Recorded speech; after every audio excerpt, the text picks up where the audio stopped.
I have courted Herlene.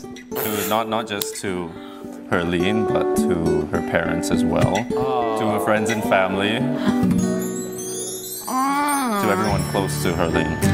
Inamin ni Kevin Dassom sa The Bubay and Tekla Show na nililigawan niya si Herlene Budol. Totoo raw ang nararamdaman niya kay Herlene at nanliligaw siya simula pa lang ng taon. Umamin din si Herlene na first time daw niyang maligawan ng foreigner at ipinaliwanag na sa Pilipinas matagal talaga ang ligawan. Pero willing to wait daw si Kevin para kay Herlene.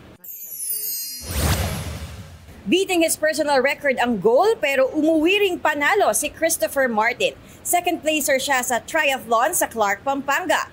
Ang podium finish dedicated sa kanyang asawa na si AC at ipinagpapasalamat niya sa coach. She bangs! Looking regal as ever si AZ Martinez sa close-up photo na shinare niya online highlighting ang kanyang new hairstyle and of course, her beautiful eyes.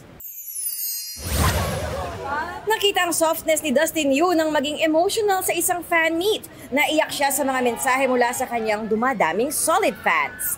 I remember before parang sa isang restaurant lang kami, parang ano lang kami, 10 pa lang kami noon or less than pa nga eh. Never ko na-imagine na magkakaroon ako ng ganitong support from them.